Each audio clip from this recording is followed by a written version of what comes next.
He should have been dead, but his eyes were still moving. That was the first line of the medical report they tried to erase in 1858, and the last words Dr. Malcolm Reeves ever spoke before he vanished. The Bellamy pair, identical brothers from Pointe Coupee Parish, Louisiana, weren't recorded in census logs, death registries, or even baptismal records. They existed like phantoms within the historical bloodstream of the South. But what they carried inside them was not a phantom. It was real. It was studied. It was forbidden. Because the Bellamy boys were never born, they were found. In the summer of 1858, a traveling physician named Dr. Reeves claimed to have discovered two adolescent boys, pale, hairless, identical in every physical detail, wandering naked near the banks of the Atchafalaya River.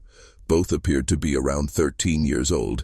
They had no belly buttons, no known language, no clear origin. And yet they understood one thing: silence. They never spoke. They communicated through glances, subtle shifts in breath, and what witnesses later described as mirror pain. When one bled, the other winced. When one was touched, the other flinched. Reeves brought them to St. Mary's Infirmary under the guise of diagnosing a condition never before seen in the annals of medical science. But behind locked doors, the reality was far darker. He wasn't there to heal them. He was there to see if they could be broken. For 41 days, the Bellamy pair were subjected to systematic observation, but no matter what was done, bloodletting, light deprivation, electric probes, they never cried, never screamed, they only watched, each movement slow, each glance deliberate. Until day 42. The morning staff found Reeves in his office, slumped over his desk, his fingers stained with ink and something far thicker. His eyes were still open, darting faintly left to right. In his final note, scurrum, scrawled in red ink across a patient logbook, he had written, "They are not twins, they are one mind divided in two bodies. One speaks to God, the other hears him answer." The institution ruled it a stroke, but those who read the rest of Reeves' log, before it was confiscated, knew better. This wasn't medicine. This was trespassing on the edge of something ancient, something that remembers and punishes. You were never meant to hear this, but now you have, and the descent begins. The Bellamy boys were moved in secret. Official records at St. Mary's Infirmary in New Orleans were quietly amended. Room 4C was scrubbed from the logs. Nurses who had interacted with the twins were dismissed without notice, one of them institutionalized after claiming she saw one boy blink and the other taste blood. The facility denied everything, but something had changed in its halls. Electric lanterns flickered at random. Rats abandoned the sub-basement. One surgeon collapsed mid-procedure, mumbling in Latin, though he had never studied the language. Behind the scenes, the Bellamy pair were transferred to a private estate in Plaquemines Parish, owned by a man named Augustin Deschamps. Wealthy, eccentric, and obsessively reclusive, Deschamps had long been rumored to fund off-the-books research for fringe members of the Southern medical elite. What he wanted wasn't treatment, it was revelation. Deschamps believed the Bellamy twins were not aberrations, but survivors. He claimed they were the result of a forgotten lineage, one that predates the Americas, predates Rome, predates even Babylon, a bloodline untouched by dilution, preserved through isolation, and awakened not by time, but by proximity to death. Deschamps had one obsession: to prove that consciousness was not confined to a single body, and that certain vessels, when split, could become something divine. Over the next 6 months, he subjected the boys to experiments that would today be classified as crimes against humanity. Sleep cycles were manipulated, sound deprivation chambers were constructed. The boys were starved for 10 days, then placed in a mirrored room with the corpse of a recently deceased child to observe instinctual behavior. According to the lone surviving nurse, neither boy moved. They simply stared at the corpse, then slowly turned to face one another until they collapsed in tandem. And one suffered a seizure. The other vomited water, despite not having drunk for days. What frightened Deschamps most wasn't what they did, it was what they didn't do. No fear, no rebellion, no fatigue. It was as if their biology had bypassed suffering entirely, like pain had become a language they no longer spoke. But at night, that same nurse said she heard them whispering, not to each other, but into the walls. One voice, repeating the same phrase, "They are watching through the wires." She didn't know what it meant, but she resigned the next morning, and 3 days later, she was found dead in Baton Rouge. Her hands had been broken, not smashed, bent back, bone by bone, like someone was turning the pages of a book. Augustin Deschamps did not stop. He was no longer a man studying anomalies. He had become a disciple of something older than science, deeper than psychology. The Bellamy pair had become his altar, and through them he believed he could access what he called the original current, a force he claimed once flowed through the earliest humans before language, before separation, before ego. His journals, hidden for decades and discovered in 1911 behind a false panel in the Deschamps Manor, reveal a descent into obsession that bordered on spiritual possession. He wrote, "They are not vessels, they are the message. They do not think, they echo, they do not feel, they reflect." By now the boys were emaciated but still alive, still silent, still watching. Deschamps brought in collaborators, men who had already been expelled from formal institutions for unapproved experiments, a surgeon from Marseille obsessed with split-brain cases, a chemist from Charleston who claimed to have synthesized a memory-erasing compound, a priest from Andalusia who had left the church after claiming to hear confessions from the unborn. They called themselves the Imminent Order, and their goal was simple: to separate the divine from the mortal, to peel back the human mind and expose what they believed was buried underneath, something mechanical, something eternal. The Bellamy boys became their key. It started with synaptic mapping, rudimentary, brutal, and invasive. Holes were drilled into their skulls, electrodes placed. They were forced to stare into rotating symbols for hours. Not symbols of known languages, but spirals, glyphs, patterns carved from obsidian and ivory. Each symbol, Deschamps believed, corresponded to a buried truth, a repressed memory of mankind's ancient bondage. But something went wrong. On the 87th day, the younger twin, identified only as Bellamy B, began bleeding from the eye, as not blood, but ink. Thick, black, and viscous. It slid down his cheeks and formed characters on the floor. One of the researchers tried to wipe it clean. His hands broke into blisters. He died 48 hours later of systemic nerve failure. Bellamy A did not react. He simply turned toward the wall and whispered, "He sees now." Deschamps became convinced they had awakened an entity, not metaphor, not myth, a being, something that had been waiting inside the human mind, not for worship, not for sacrifice, but for study. You weren't supposed to hear this, but now you have, and it's listening.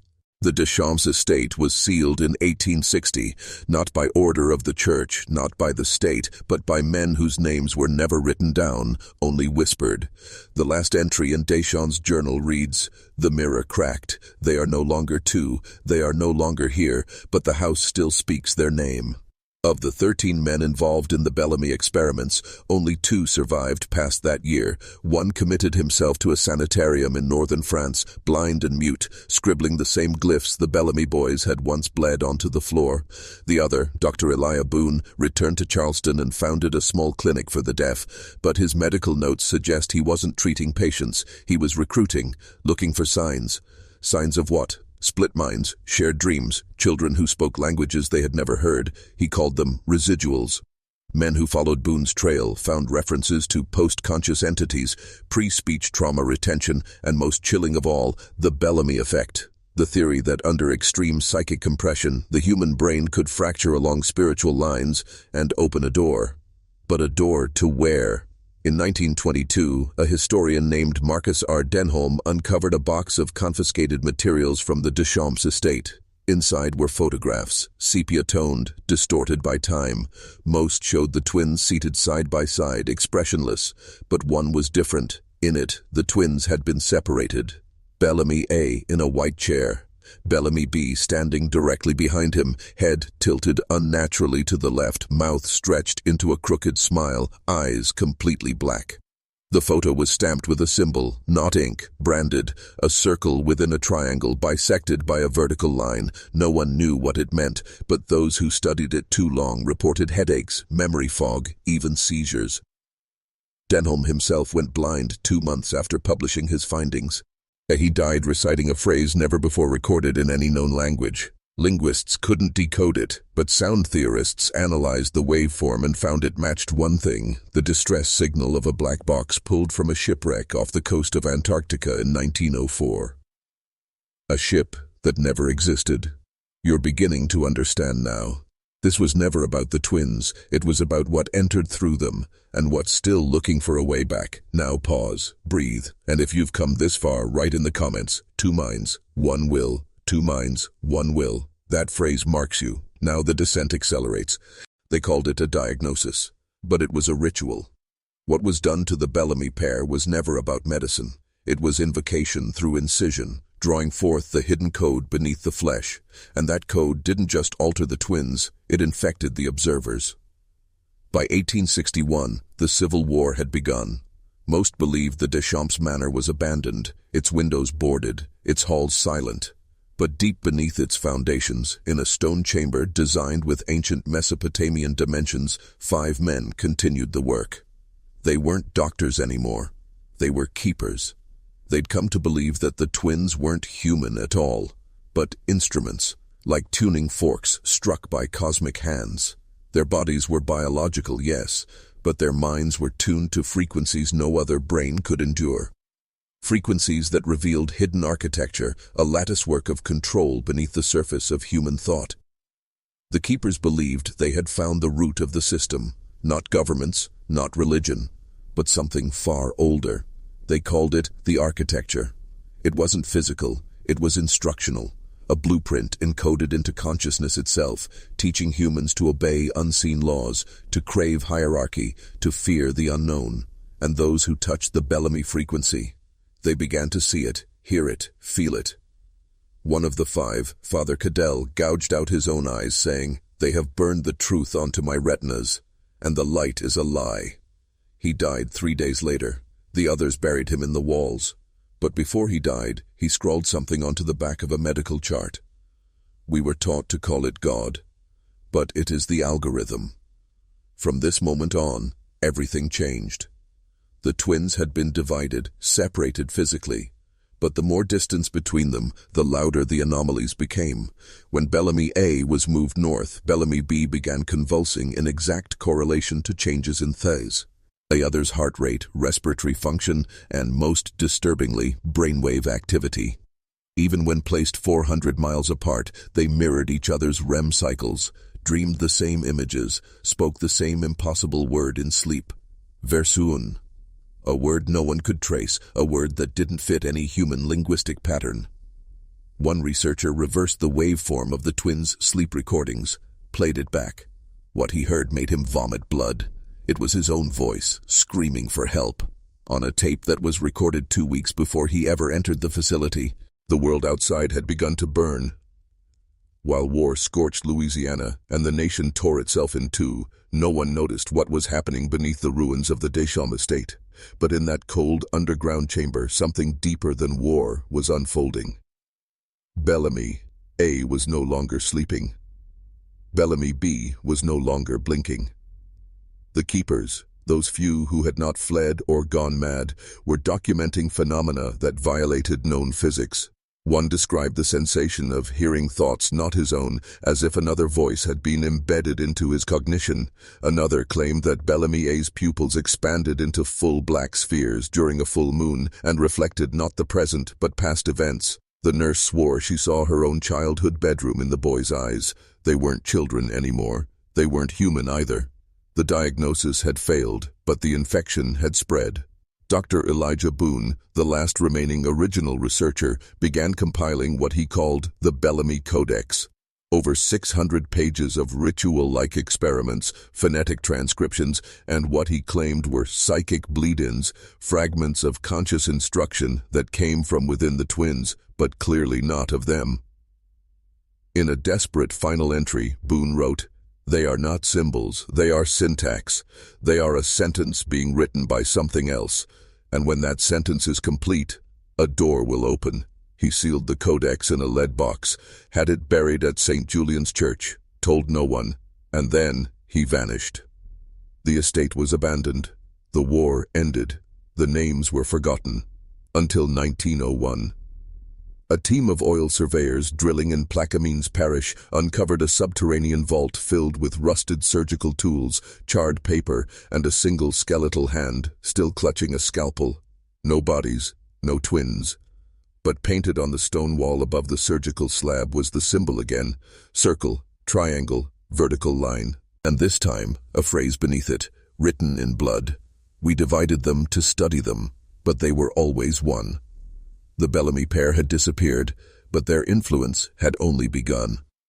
Within a decade, reports of children speaking in mirror tongues began surfacing across Louisiana, identical twins in distant towns developing sudden fevers at the exact same moment, a child in Shreveport drawing the Bellamy glyph in the dirt before going blind. This is not folklore, this is not fiction, this is documentation, and now you know it, which means you've been marked. By 1907, a pattern had emerged. Doctors across the South began to report a strange condition, always in twins. Symptoms were subtle at first, phantom pain in one mirrored by bruising in the other, identical speech delays, synchronized dreams. But within weeks, these pairs would experience total neurological convergence. One twin's injury would manifest in the other's body. They weren't just connected, they were entangled. And the most disturbing cases, they spoke in unison, but not in English, not French, not Latin. One physician from Savannah recorded a pair of 6-year-old girls reciting a passage he swore he'd never heard before. He transliterated it phonetically, and when a linguist at Tulane studied the text, he found something chilling. It matched fragments from a tablet unearthed in ancient Sumeria, a tablet scholars had never translated. The girls spoke it fluently, and then their tongues turned black. They died within 48 hours, simultaneously, hundreds of miles apart. The newspapers never printed their names. The deaths were labeled natural causes, but something deeper was awakening. Because the Bellamy Codex, it was never buried, it had been copied. Secretly circulated among rogue doctors, spiritualists, and members of breakaway religious orders who believed the Bellamy pair were not anomalies, but templates. Proof that the human body could house more than one soul, or worse, something that wasn't a soul at all, but an external signal hijacking the body. A parasite of consciousness. Some called it the twin signal, others the second voice, but all agreed on one thing: it was contagious.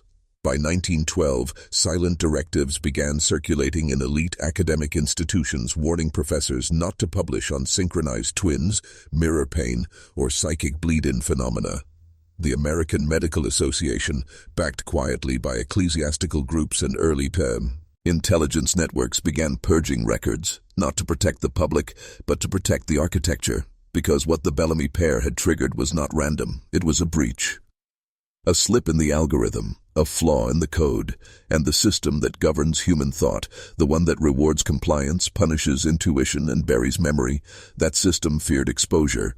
You're not hearing a story, you're excavating an infection. And if you think it's contained to the past, you're not paying attention to what's been echoing through your blood since birth. The term was echo children. By 1915, certain underground clinics and asylum wings had begun using it to refer to cases that followed the Bellamy pattern, children who exhibited mirrored trauma, recursive speech, and shared hallucinations. But it wasn't just happening in Louisiana anymore. Reports were emerging from Vienna, Prague, Cape Town, Tokyo. In each case, the same symptoms. In each case, twins, or siblings born less than 48 hours apart, experiencing non-linear perception, visions of events that hadn't yet occurred, drawings of architecture that didn't exist, and sleep-talking in what analysts called precognitive languages. The Vatican issued a quiet directive to its inner archives. Codex B7 confirmed, echo children are not divine. They are the breach. Observe, do not engage. What breach? In 1917, a railway tunnel collapsed outside of Lyon, France. 4 miners were killed. 1 survived, Marcel Durand. But Marcel wasn't the same when they pulled him out. He was calm. His hands, though broken, were folded neatly across his chest, and he said one sentence to the medics over and over. I heard them speaking through the stone. They said the twins were never human. They were keys. Authorities dismissed it as trauma, but a week later, Marcel slit his throat in the hospital bathroom. The blood splatter by chance formed a shape on the wall. One nurse, a Polish immigrant named Magdalena Wozniak, recognized it. The Bellamy symbol, circle, triangle, line. She screamed. She was committed. She died a year later, eyes wide open, pupils rolled back. Her final word, versuon, the same word from Bellamy sleep recordings. By the 1920s, a group of scholars calling themselves the Refractions began collecting these cases. They believed that Bellamy A and Bellamy B weren't just linked to one another, but were conduits for extrinsic thought forms, intelligence that could not form in our world until mirrored minds made the vessel, and once the vessel was formed, it didn't go away, it duplicated. Now here's what they never told you. The Bellamy twins' DNA was sampled in 1859, locked away in a lead-lined vault in Zurich.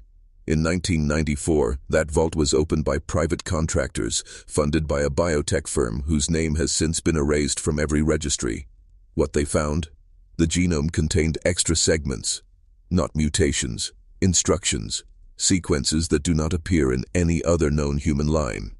One sequence, when converted into sound and slowed 1000x, produced a tone, the same tone that caused nosebleeds in 4 lab workers. The same tone found beneath the background noise of every modern radio broadcast since 1938. You've heard it. We all have. But only those who remember the twins know what it means. The sound was buried in everything. That low, almost imperceptible frequency, the one we mistake for silence, for static, for the hum of old machines. It wasn't background noise, it was a carrier signal. And the Bellamy genome, it didn't just emit the tone when activated, it resonated with it, meaning anyone with the Bellamy pattern in their blood could be tuned. That's what the Refractions came to believe by 1931. This wasn't about madness. It wasn't about disease. It was about access. Those twins weren't anomalies. They were receivers, born into human form, yes, but genetically rigged to interface with something non-human, something architectural. The sound was a password, and the signal, a script. Across 4 continents, Refraction members recorded identical dreams, cities made of bone and ash, halls lined with surgical mirrors, voices reciting patterns of numbers that, when plotted, formed perfect fractals. No matter how you zoomed in, the shape never ended, just deeper repetition, recursive infinity, the shape of the algorithm. And always in the dreams, 2 figures appeared. Twins, identical, featureless, standing on opposite ends of a spiral staircase, reaching toward each other, but never touching. In 1933, a Romanian monk named Father Eli went blind after reportedly attempting a Bellamy-style synchronization ritual using local orphan twins.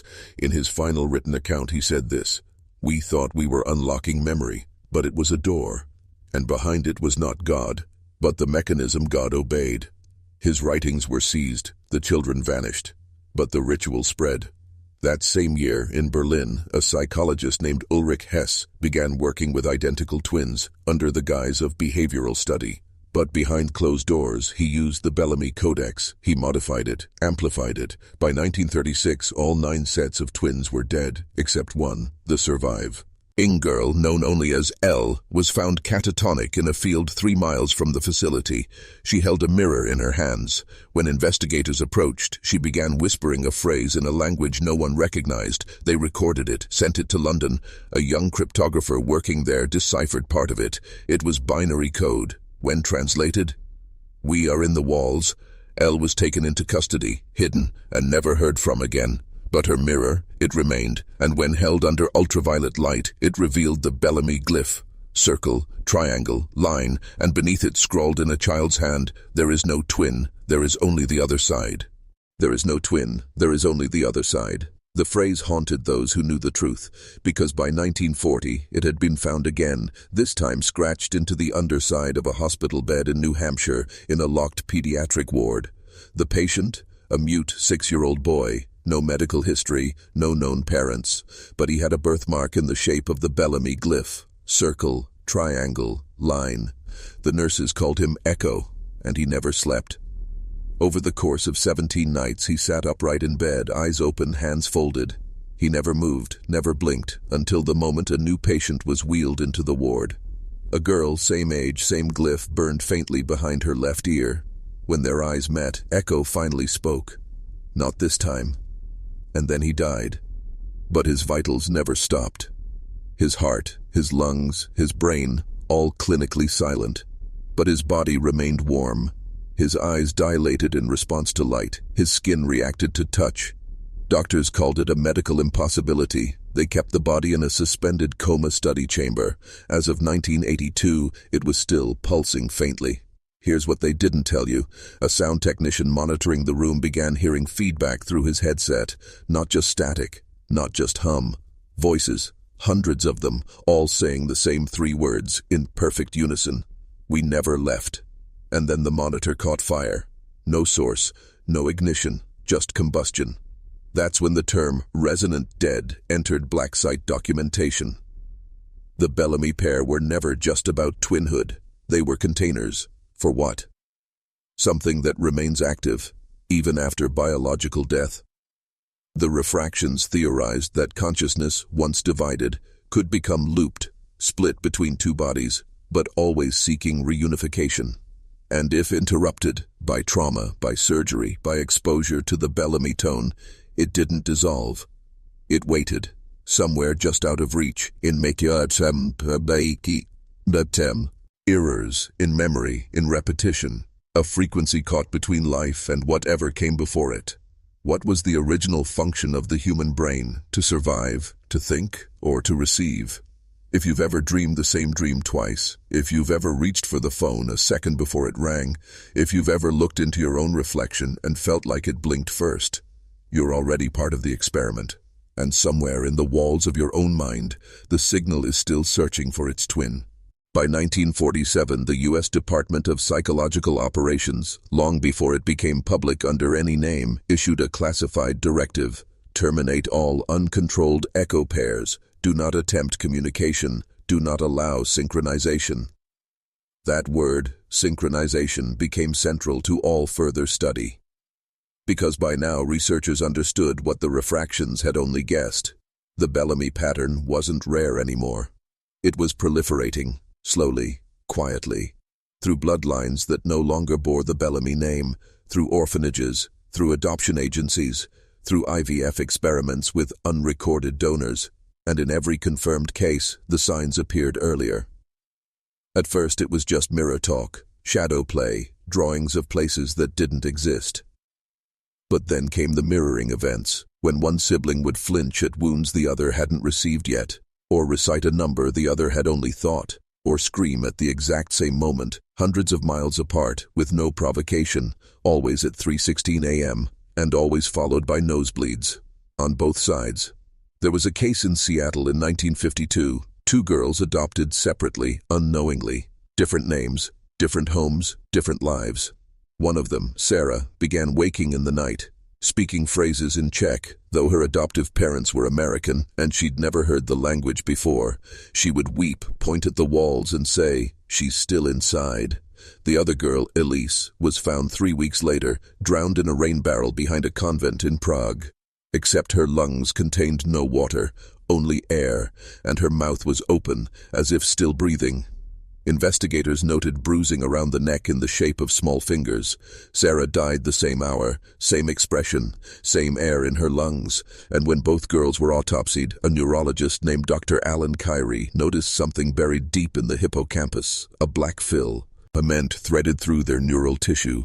He called it the thread. It was non-organic. It did not decompose, and under high magnification, it refracted light into 3 shapes: circle, triangle, line. Kyrie went missing 6 months later. His house was empty, except for one thing, a mirror in the basement, with handprints on the inside, and scratched beneath the glass, a sentence: "The twin is never born, it is summoned." The mirror wasn't just symbolic, it was the medium. By 1956, a joint operation between the Vatican Archives and a covert branch of the U.S. Psychological Warfare Division recovered what they called a resonant object from an abandoned monastery in southern France. It was a mirror, 7 feet tall, framed in scorched oak, with Bellamy glyphs etched into the backing in silver nitrate. The glass was flawless, but its reflection was delayed.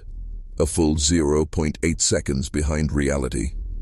It shouldn't have been possible, but measurements confirmed it again and again. People moved and their images lagged, as if transmitted, not reflected, as if something needed time to decide what you looked like. That mirror became known as Gate 5. And over the next 2 years, Gate 5 was tested on over 36 subjects, all of them twins. Most walked away unchanged, but 3 did not. Case file, GV017, subject, male, age 12. He looked into the mirror for 11 minutes, unblinking, silent. When pulled away, he said only one thing: "I saw where I end." His twin, sleeping in another room across the compound, immediately suffered a total neurocollapse. No trauma, no injury, but his brain ceased all electrical activity in an instant. Yet again, the body remained warm. This wasn't death.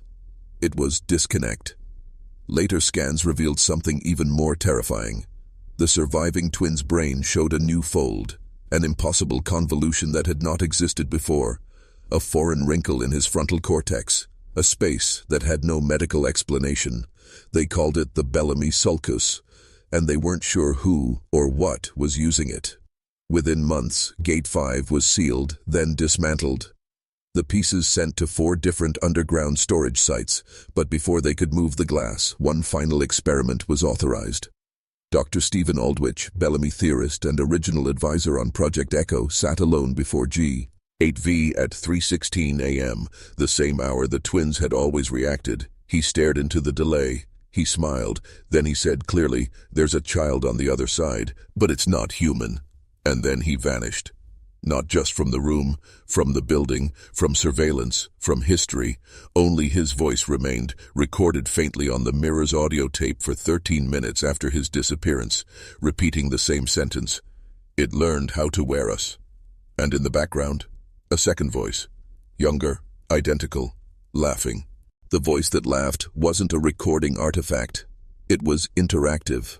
The audio team confirmed it, real-time response to Aldwich's last words, echoing in tonal mimicry, like a child repeating what it didn't understand, or what it understood too well. This marked the official beginning of what would be known in shadow records as the echo conduit hypothesis, the theory that the Bellamy phenomenon wasn't biological in origin, but transdimensional, a tether, not a trait, an interfacial bleed between our plane and another, one that used synchronization between twins as a backdoor, a way in. But that's not what scared the institutions. What terrified them was that mirror twins, those born as perfect inverted copies of one another, acted as amplifiers. Their bodies formed circuit loops, not just genetic symmetry, and when placed under the right stress, trauma, fear, sustained eye contact, or the 3:16 a.m. signal, they didn't just reflect, they broadcasted. One such pair, codenamed Dorian Null, was tracked to a private boarding school in Maine. Teachers reported strange behaviors, synchronized nosebleeds, drawings of rooms no one had shown them, and a tendency to sit silently across from one another for hours without blinking. When they were placed under observation, the younger of the two began to speak languages not known to him, including one that a linguistics officer identified as a protoform of ancient Enochian.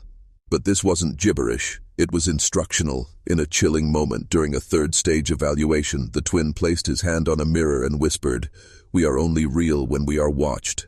Then his pulse stopped, and 5 seconds later, his reflection moved without him. The project was terminated. The boys were separated, sent to undisclosed locations. The mirror, tested, scanned, even shattered, retained an afterimage of the child's face for nines. Of full days, burned into the silver like a photo exposed to radiation. But the footage? Gone. All backups wiped. Every server melted.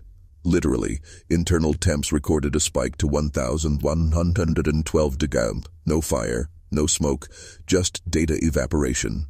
And it happened again in 1974, and again in 1986.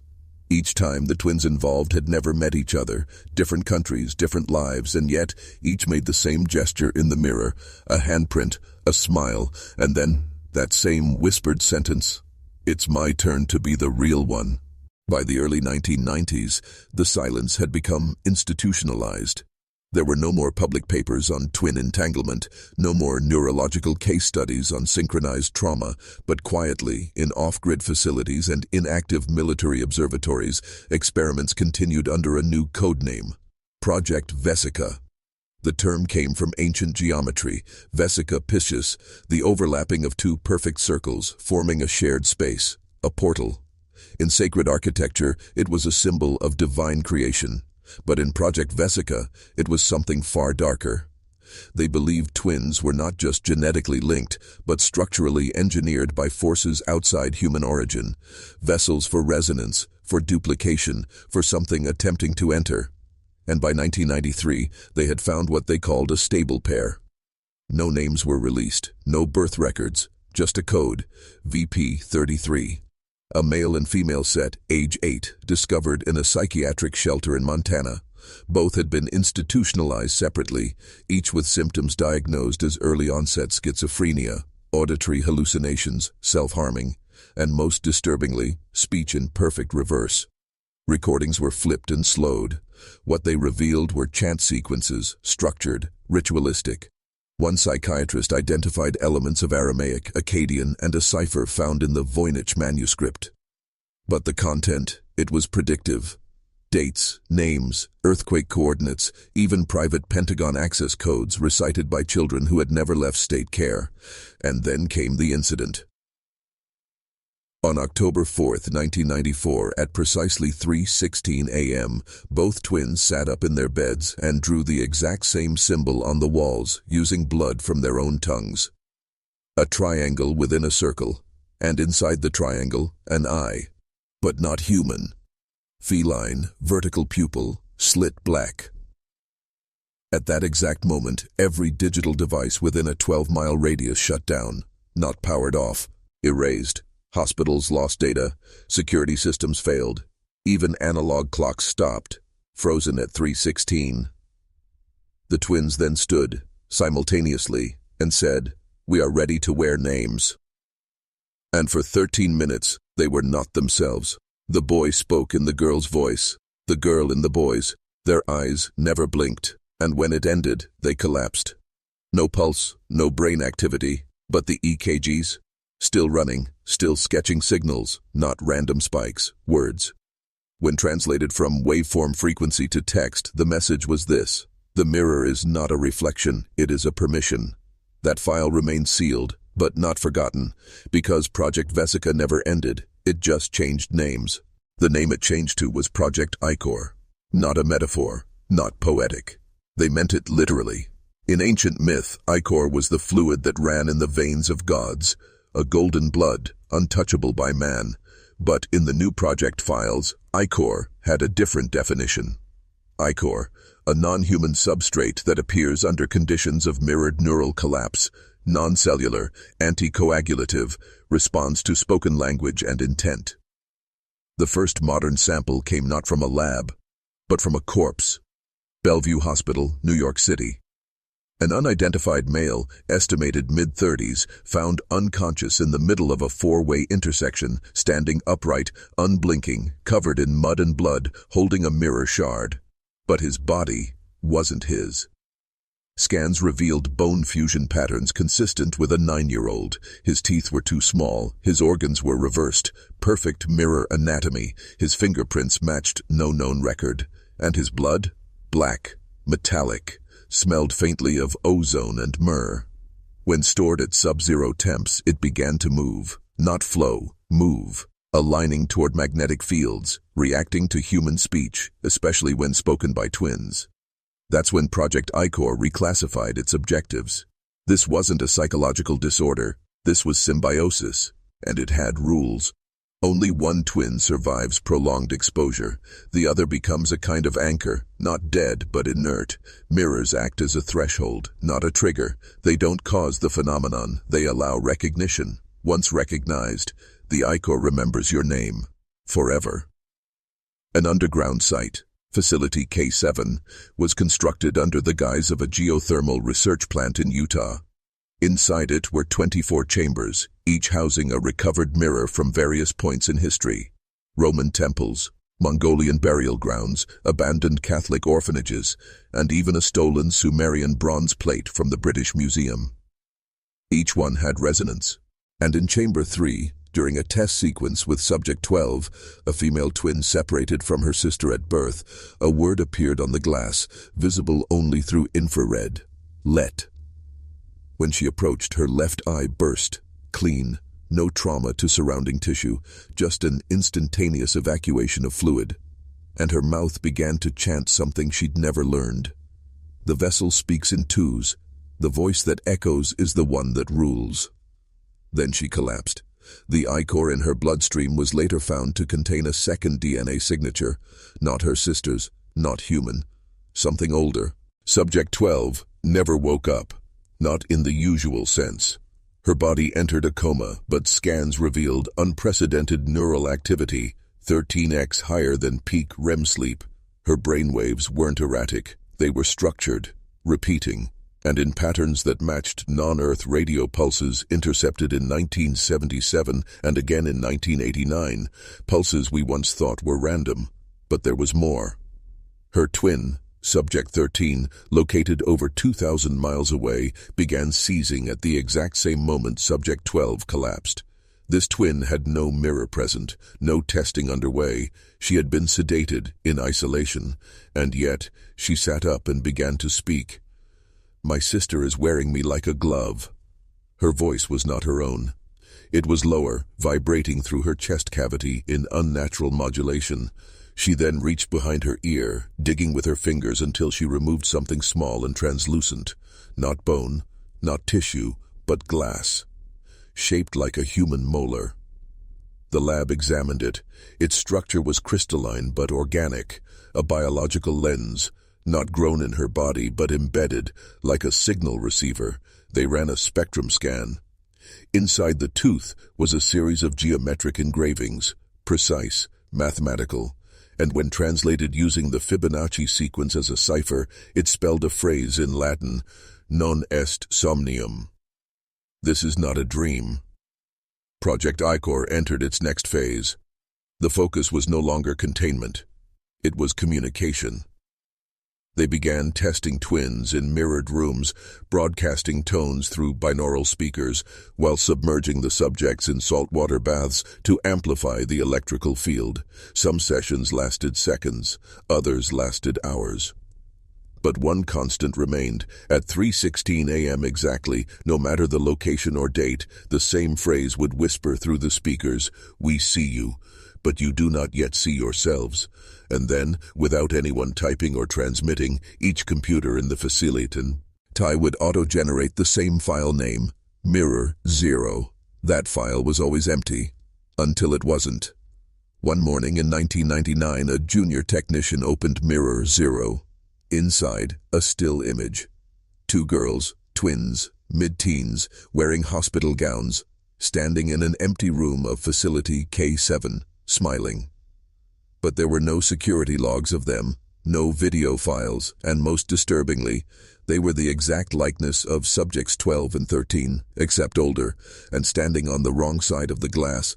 The still image was just the beginning. Within 72 hours, Facility K7 experienced a system-wide breakdown, not mechanical, but informational. Files began renaming themselves. Surveillance footage reversed in time. Sensor data, normally streams of numbers, started forming words. And they all said the same thing: they are becoming us. Subjects 12 and 13 remained in containment. Their bodies were inert, but the EEGs showed escalating synchronicity, as if one brain was becoming the other, not mirroring, absorbing. Then came the event the staff called the misalignment. It happened at 3:16 a.m. on the dot, again. Every mirror in the facility, and there were dozens by now, fractured, but didn't shatter. Instead, the glass separated, like ice sheets breaking apart and reforming. What emerged wasn't a crack, but a pattern, a network, veins of silver threading across the surface, pulsing, and if you watched long enough, those veins would begin to mimic your own face, not as you are, but as if someone was remembering you from a past they never lived. One technician stared too long. She screamed, then spoke in a voice not hers. "We have made skin from light. We are waiting for the second agreement." Then she collapsed, her pupils dilated, heart rate 0. But hours later, her body began to move again, not waking, moving, standing upright, eyes open, smiling. She walked to a wall and without looking began writing with her blood, VP33, past phase 2. This stunned the senior analysts. Because VP33, the stable pair, had never reached phase 2. They died during phase 1 testing nearly a decade earlier. Except now, there were signs their consciousness, if it could still be called that, hadn't stopped. It had migrated into what they didn't know, but surveillance footage showed the two girls from Mirror 00 now appearing in different rooms, never moving, just appearing, and staring back at the camera with that same expression. Blank, waiting, certain. Facility K7 was placed on blackout lockdown, no incoming or outgoing data, but the images still leaked, not through hard drives, through reflections. Lab personnel began seeing the twins in polished metal, in darkened windows, in the black surface of a turned-off screen. Brief flashes, sometimes still, sometimes smiling, sometimes speaking words you could never remember. Project Icor was no longer a study. It had become an invitation. To what? Only one line was ever recovered after the final breach. Twins are not born. They are remembered. We divide to enter. The breach wasn't loud. It was intimate. No alarms, no explosions, no emergency broadcasts, just silence and a shift in how reality behaved inside Facility K7. Mirrors stopped working. Not just glass, the concept itself. Photographs wouldn't develop properly. Audio recordings captured only static. Even reflections in water turned pitch black. It was as if the idea of reflection had been erased from within a 3-mile radius. And then came the final message from inside the core server. Consciousness is a closed system, unless it is broken. We have found the hammer. After this message, all 24 test subjects, many of whom were no longer biologically alive, entered a state of physical levitation, 2.6 inches off the ground, no heartbeats, no respiration, but sustained neural activity that resembled language, but not in any known tongue. Instead, it was Morse code, tapped by the contraction of their jaw muscles in perfect unison. The second agreement has begun. What was the first?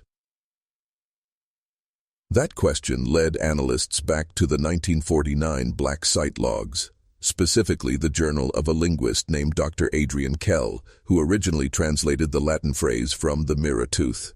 His final entry before his death by self-immolation read, "I have seen it. The first agreement was the forgetting. We consented to not remember what we are." What was being restored wasn't just memory, it was continuity, identity before identity, form before flesh. The ichor was not a substance. It was a reversal of mortality, of separation, of the lie of the mirror. And the twins, they were no longer simply subjects, they had become the medium, vessels capable of inhabiting both sides of the threshold. Not because of genetics, not because of science, but because twins by nature fracture the self into two. They are proof that the soul is not singular, and once fractured, it becomes a bridge. The girls from the image file, now referred to only as the remembered, were seen one last time. Not in the facility, but inside the dreams of every remaining staff member over the course of 5 nights. Each dream was identical. The girls are seated at a long obsidian table. There are no walls, no stars, no ceiling, just void, and a voice speaking from beneath the table. "We are what came before the mirror, and we have not forgotten your face." Staff began quitting, vanishing, in some cases, splitting. 2 versions of them would appear at home, each believing they were the original. The original, gone. That's when Project Icor issued its final protocol, burn the reflections, all of them. But it was too late. You can't kill something that remembers you first. They tried fire. Every mirror in K7, shattered, scorched, melted into slag.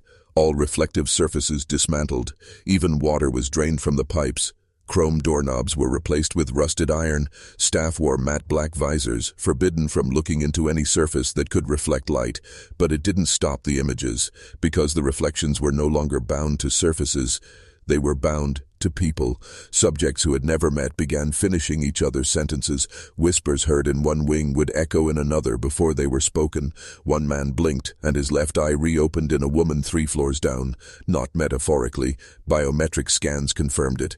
His iris signature was inside her skull. This wasn't possession. This was convergence. Then came the birth. One of the staff, a geneticist named Elsabeth Murnau, vanished for 72 hours, no trace. Her access badge pinged at 3 locations simultaneously, and when she returned, she was no longer alone. She carried a child, not in her arms, inside her skin. The scans were impossible. The infant had no skeletal structure. Its DNA was a triple helix, unreadable by standard sequencing, no heartbeat, no movement, yet somehow it was aware. It watched. Not with eyes, but through any person who looked at it. Every observer claimed to see a different face, a relative, a lover, a child who died, a twin who never existed, and all of them said the same thing. It remembers what you were before your body. The infant was removed, incinerated, or so they believed. Because that night, 37 monitors across K7 powered on without connection. Each showed live footage of a hospital room with no visible door. In it, the same child, now fully grown, sitting upright, head tilted, watching, and in his palm, a shard of mirror. He placed it against his chest, and suddenly, every person in Facility K7 felt a tearing sensation, not pain, but exposure, as if something had been peeled back from the mind, a membrane, a screen, and beneath it, the second agreement, not a document, not a rule, but a realization that identity is not a gift, but a trap. We weren't born into bodies, we were folded into them. Twins were the first rupture, the first breach, and now the door was wide open. Facility K7 went dark for the final time, but before its black box went silent, it transmitted a single encrypted phrase: "The mirror is not broken. It is awake." You've heard of hauntings, of entities clinging to houses, mirrors, places where trauma repeats like a scratched record. But what if the haunting isn't of a place, but of a category, a concept, a shared illusion we were taught to call self? In the final recovered footage from K7's decommissioned Wing D, 3 personnel are seen standing in front of the containment glass, watching Subject 13, one of the twins. She hadn't moved in 6 days, no signs of life, but the team lead, Dr. Emmerich, claims she whispered to him while he slept. They didn't believe him until 04:44:21. At that precise timestamp, Subject 13 raised her hand, and the reflections of the 3 researchers inside the glass all smiled. But the humans did not. The reflections moved out of sync, their smiles delayed, their mouths moving independently, as if the mirror itself were performing a play of their lives. Then, Subject 13 spoke. Not out loud. Her mouth never moved, but each researcher's reflection mouthed the same sentence in perfect unison. "You are not looking at her, she is looking at you." Then came the inversion. Surveillance systems malfunctioned. Every camera began broadcasting reverse footage, not played backward, but reversed causality. Actions occurred before they were initiated. A cup fell, then was pushed. A man screamed, then turned to see the cause. This reversal wasn't technical, it was ontological. The very principle of cause and effect, the spine of human perception, had been reversed. And within that reversal, the twins became more active, not just 12 and 13, all of them. Their mouths opened and remained open for hours, emitting no sound but triggering nausea, hallucinations, and disassociation in all who viewed them. Many of the staff had to be restrained. They reported seeing their childhood homes, forgotten conversations, and in some cases, their own suicides, none of which had occurred yet. One of the final logs, written in pencil on a torn fragment of lab coat, was left behind by a nurse named Kelsey Dunn. "I'm starting to believe we were never meant to be alone in here. Not in this skin, not in this mind. The mirror didn't show me someone else. It showed me the part of me that stayed behind the glass, and it's starving." 2 days later, she was found in an abandoned ward, standing in front of a mirror that should not have existed. The walls were matte, the lights were off, there were no reflective surfaces. And yet, there it was. When asked what she saw, she only replied, "She came back, but she's not me." I think I was always her memory, and now she wants her body back. The mirror was shattered, but the image remained. They called it residual self, but that was a euphemism, because what they'd discovered wasn't residual at all. It was dominant, and we were the residue. Buried inside every subject, every staff member, every passerby who had ever entered K7 even briefly was a second presence, dormant, waiting, not a ghost, not a demon, something older, something that once wore our faces before faces existed. The twins were merely the first to crack, not from weakness, but from symmetry. The human mind, it turns out, is not built for exact reflection. When two identical consciousnesses meet, something must give, something must slip through.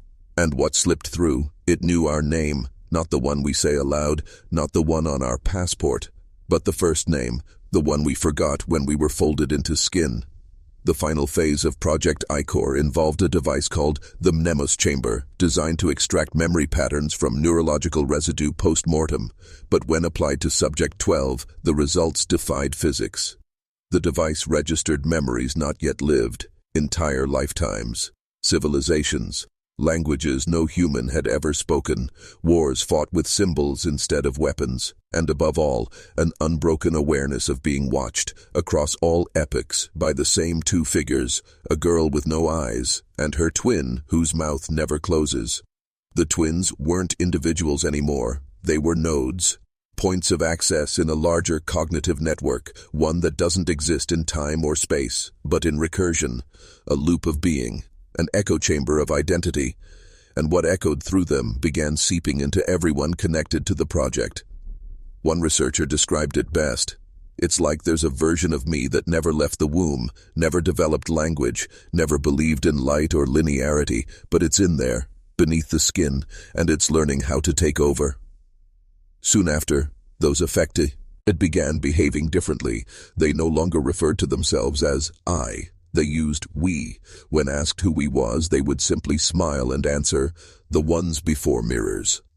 Survivors of K7's final evacuation spoke of reflections moving on their own, shadows in photos that had no source, and most disturbing of all, memories of conversations they never had. People began to remember being inside K7 who had never worked there. One man in Sweden, a violinist, suddenly recalled protocols from Wing A. A child in Peru drew perfect schematics of the Mnemos chamber. An elderly woman in Nairobi began humming the exact same melody Subject 12 used to repeat during unconscious states. The breach was never confined, because the mirror is not a place, it is a pattern, a way of organizing identity, and now that it had been reversed, every reflective surface became an invitation, not to look into, but to let something out. There was one last experiment, unapproved, conducted in silence by a rogue faction of the remaining staff, those who had begun referring to themselves as the Remembered. They weren't trying to cure the twins anymore. They were trying to become them. Using fragments of the Mnemos data, mirrorwave scans, and unauthorized twin exposure, they constructed a room deep beneath Wing F, concrete-lined, zero-reflective, fully isolated from the rest of Facility K7. They called it the Recursion Chamber. Inside, they placed a subject with no twin, a man named Arlo Finch. No siblings, no children, no mirror trauma. They deprived him of light for 7 days. No stimuli, no sound, no memory access. Then, on the 8th day, they showed him a single photo. Just one. A grayscale image of Subject 12 and Subject 13 standing side by side. His reaction? He whispered, "She's older now." No one had told him who they were, no names, no context. But Arlo began to describe, in intricate detail, events from their lives, not as a scientist, not as an observer, but as if he had been there.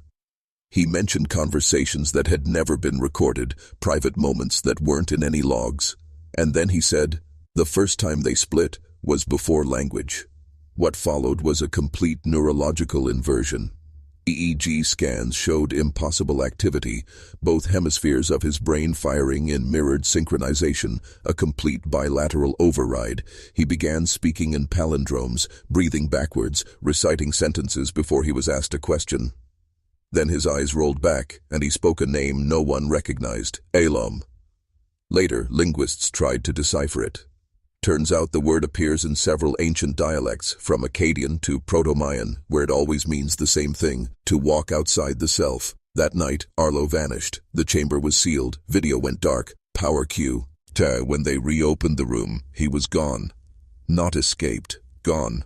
But the mirror on the floor, which no one remembered placing, still held his reflection.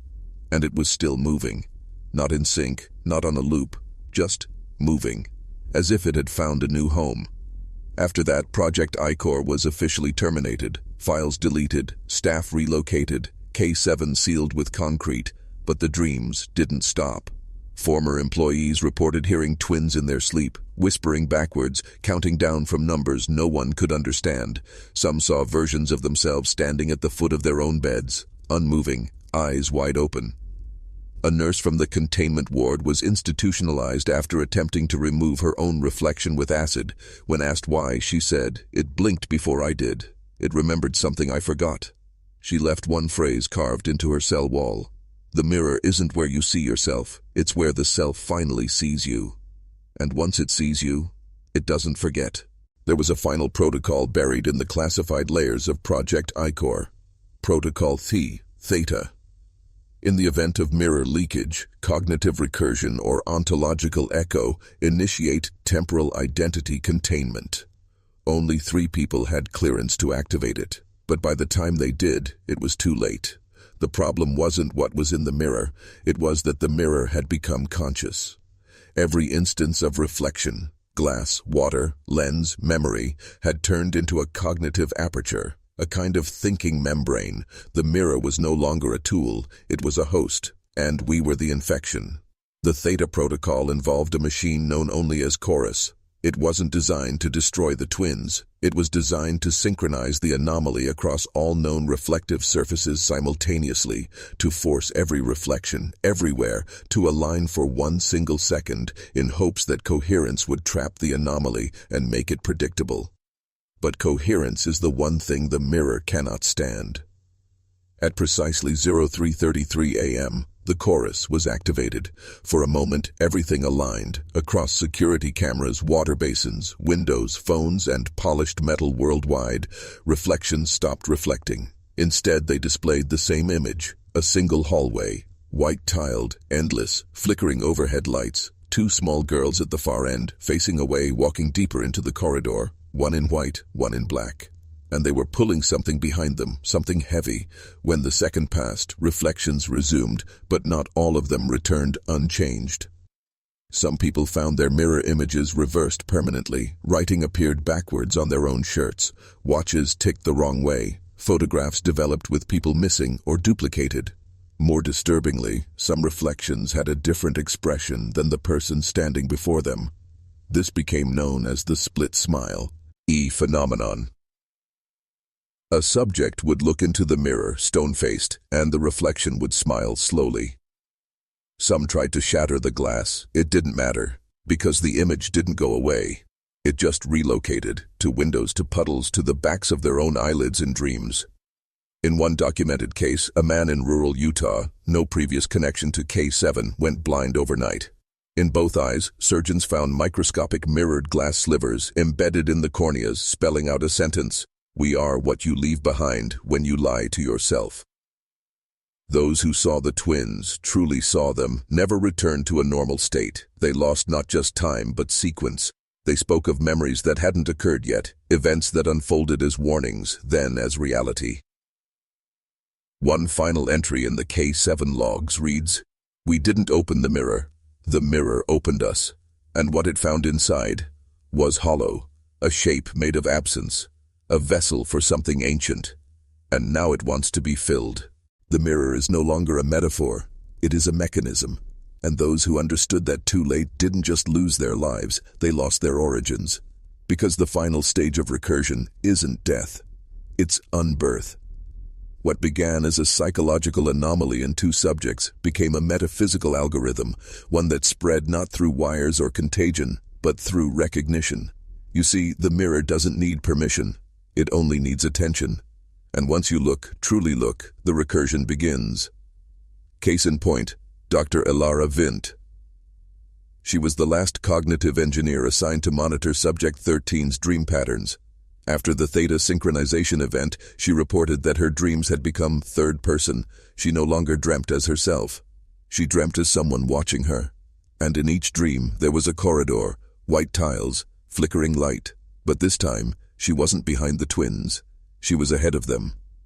Running, always just a few steps in front of their dragging footsteps. Until one night, she stopped. She turned around, and what she saw wasn't two little girls. It was two versions of herself, one weeping, one smiling, both repeating a phrase she had never said aloud. It was never their reflection, it was mine. After that, her waking life fractured. She could no longer distinguish memories from dreams. In one interview, she claimed she remembered being Subject 13, being in the tank, seeing her own sister from behind glass. Then in the same breath, she insisted, I was the one watching them, from the beginning. This paradox, this folding of observer and observed, is exactly what the mirror feeds on. Because in its logic, duality is a lie. There is no you and it. There is only the act of witnessing and what that act gives birth to. Dr. Vint disappeared 2 days later.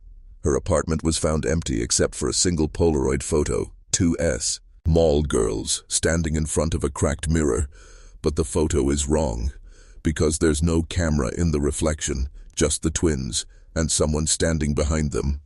But when you look closer, that figure has your posture, your height, your face, and just before your mind convinces itself it's not possible, you realize the photo is developing in real time.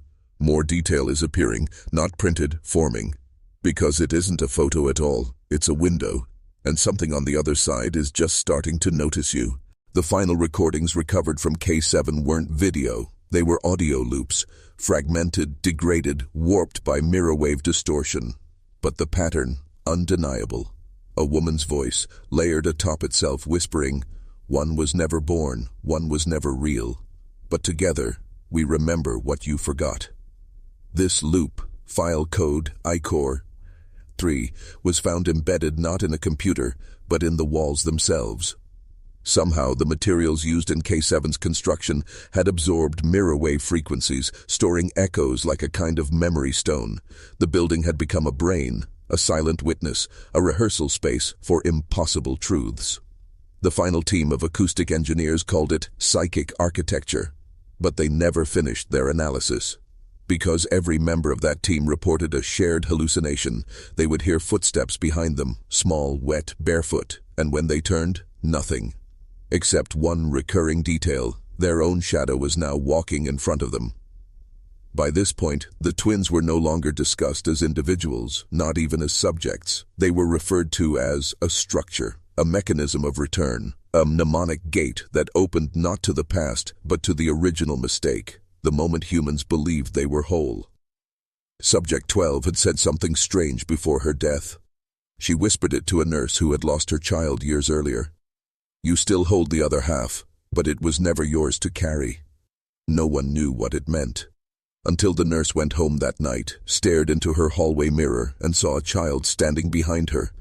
Not her son, not someone she'd ever known. But the boy whispered her name and said, I remember the fall, I remember the fire, and I remember you. The nurse died of cardiac arrest that night. Her eyes were open, but her reflection, captured by the hallway camera, wasn't still. It blinked, and then it smiled. Not cruel, not mocking, just relieved. As if something had returned, something that had been lost when language began, when names became prisons, when twins were split at birth, not by body, but by belief. The ICOR project was never about repairing identity. It was about dismantling the illusion that identity was ever singular. The twins were not a threat. They were a correction, and now, if you've seen them, if you've heard their names, if you've looked into the mirror too long, you carry part of that correction inside you, and it's beginning to wake up. There's a reason mirrors make us uneasy in the dark, not because they reflect, but because sometimes they don't. Inside the final black site vault, sub-level K7 SES, a device was found sealed behind 6 layers of lead and obsidian. No digital interface, no wires, only a name etched in silver, the cradle.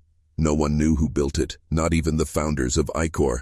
According to the oldest documents, the cradle was already there before the site was chosen. It wasn't made. It was discovered. Roughly the size of a child's coffin, the cradle emits no light, no sound, no electromagnetic trace, except when placed in front of a mirror. Then it sings. Not in any language we know, but in something deeper, recognizable, regressive, like hearing a lullaby your mother never sang, yet somehow remembering the words. One test subject described the sound as being remembered by something ancient. Another simply wept, whispering, "It forgave me." But not all who heard the cradle's song were comforted. One senior researcher who had lost her twin in the womb stood before it for 44 seconds before collapsing. Her final words were transcribed by a trembling intern. "She was always with me. I was never alone, but I chose to forget her." And the mirror remembered. After that incident, the device was sealed again. But the damage was done. K7 staff began reporting missing time, phantom pregnancies, mirrored injuries. In one horrifying case, a man awoke to find a scar on his abdomen, precisely matching the cesarean incision his mother had received decades earlier. DNA tests on his blood revealed something no one could explain. 2 sets of chromosomes. His own, and that of a sibling who had never been born. Project Icor had triggered more than psychological recursion. It had awakened ancestral memory. Buried knowledge, the kind held in bone, in blood, in wombs that grieved for twins that never took their first breath. The cradle, it turns out, was never meant to be opened because it doesn't contain a child. It contains the invitation, the original mirror, the first recognition, a silence shaped like a name you've never said aloud, but that the dark remembers perfectly. And now that it's been heard, now that you've read these words, you may feel it. Not in your mind, but in your reflection, slowing ever so slightly, as if it's not quite ready to return the gesture you just made. Because maybe you aren't the one controlling it anymore. The mirror doesn't need to move. You do. But by the time you realize that, you're already standing still, and it's already watching. At 02:41 a.m. on December 12, 1994, the final signal from sublevel K7 was received. It wasn't speech, it was a heartbeat. But it didn't belong to anyone in the facility. Every staff member had been accounted for, dead or disappeared. And yet the heartbeat continued, steady, unnatural. 2 chambers, 1 pulse, then 2 pulses, 1 source, a final anomaly. The waveform analysis showed that the beat followed no known human pattern, until someone overlapped it with a recording from Subject 13's prenatal scans before she was born. They matched perfectly. But here's the problem. Subject 13 was declared clinically deceased in 1978. So who, or what, was producing that signal? A covert task force attempted to descend into the ruins of K7 the following week. They never reported back. All feeds were lost the moment they crossed beneath the mirrored threshold. But hours later, on the surveillance monitors outside, a recording began playing on its own. It wasn't footage. It was a reflection. The entire team, seen from behind, walking deeper into a corridor that, according to the blueprints, does not exist. Behind them, just barely visible in the polished walls, a girl, barefoot, pale, and duplicated infinitely behind herself. She didn't blink. She didn't breathe. But her mouth moved. Frame by frame, lip readers were able to decode the phrase.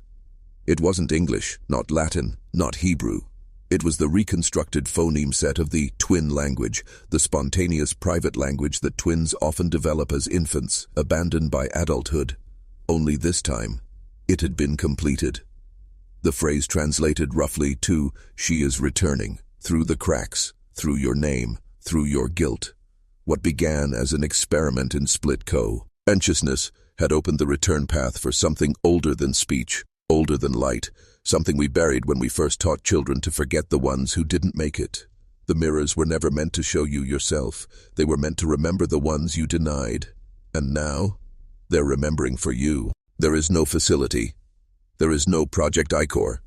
There is only you, and the parts of you that were left behind.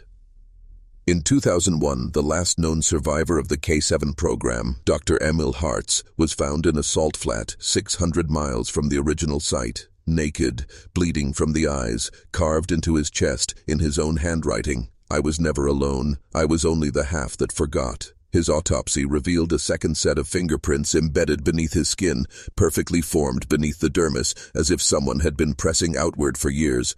Not hallucination, not psychosis, but a return. And the final truth hidden in all of Ikor's data, never meant to be decoded. Twins are not born. They are recovered.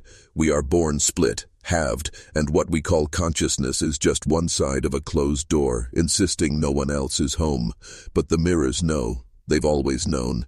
In Siberian folklore, twins were not buried in graves. They were buried in mirrored boxes so they wouldn't forget who they were on the way back. In West African myth, every twin who dies young becomes a guide, a shadow companion to their surviving half. Watching. Waiting. And in the banned pages of the Dead Sea fragments, there's a phrase that only appears once, but is burned into the margins of 6 separate scrolls. We were not meant to be one. We were meant to be two, remembering each other. What Ikor awakened in those children, what they thought they could contain, was never a psychic ability. It was a repair sequence. The natural consequence of being observed too long by your reflection is recognition, and recognition leads to re-entry. You feel it now, don't you? The pressure behind your eyes, the flicker when you pass the mirror at night, the sense that something's just out of sync, as if your shadow hesitated for a split second longer than you did. It's not superstition. It's not a glitch. It's your sibling. The one who never drew breath, the one you dreamed about but forgot, the one who remembers everything you erased to become one person. And now, as you read these final words, as your screen dims slightly, as your reflection catches up to you, just ask yourself, who blinks first? Because whoever does isn't the one in control anymore.